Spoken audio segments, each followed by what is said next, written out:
The Divine Instructions from the Holy Prophet, Chapter 35. Holy Instructions from the Prophet. Religion. There is but one Allah, the Author, the Creator, the Governor of the world, Almighty, Eternal, and Incomprehensible. The sun is not Allah, though his noblest image. He enlighteneth the world with his brightness. His warmth giveth light to the products of the earth. Admire him as the creature, the instrument of Allah, but worship him not. To the one who is supreme, most wise and beneficent, and to him alone belong worship, adoration, thanksgiving, and praise. Who hath stretched forth the heavens with his hands? Who hath described with his fingers the courses of the stars? Who setteth bounds to the ocean, that it cannot pass, and saith unto the stormy winds, Be still? Who shaketh the earth, and the nations tremble? Who dareth his lightnings, and the wicked are dismayed? Who called forth worlds by the words of his mouth? Who smiteth with his arm, and they sink into nothing? O reverence the majesty of the Omnipotent, and tempt not his anger, lest thou be destroyed. The providence of Allah is ever all his works. He ruleth and directeth with infinite wisdom. He hath instituted laws for the government of the world. He hath wonderfully varied them in all beings, and each by his nature conformeth to his will.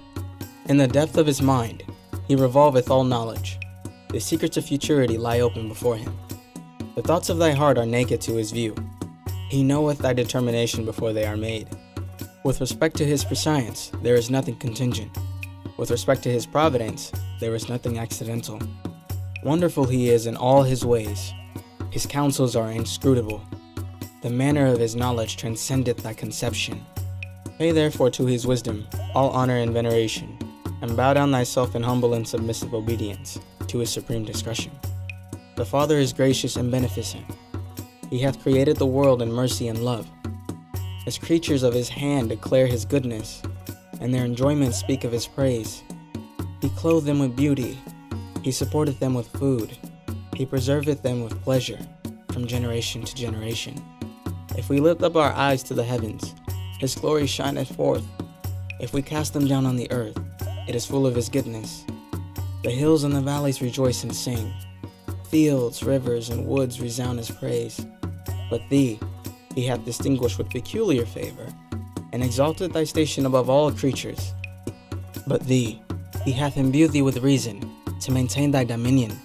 He hath fitted thee with language, to improve thy society, and exalted thy mind with the powers of meditation, to contemplate and adore his inimitable perfections.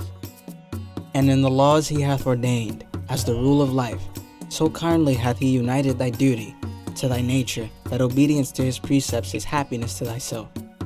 O praise his goodness with songs of thanksgiving, and meditate in silence on the wonders of his love. Let thy heart overflow with gratitude and acknowledgement. Let the language of thy lips speak praise and adoration. Let the actions of thy life show thy love to his law. Allah is just and righteous, and will judge the earth with equity and truth. Hath he established his laws in goodness and mercy, and shall he not punish the transgressors thereof?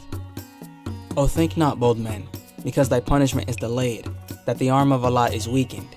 Neither flatter thyself with hopes that he winketh at thy doings. His eye pierceth the secrets of every heart, and he remembereth them forever. He respecteth not the person or the stations of men.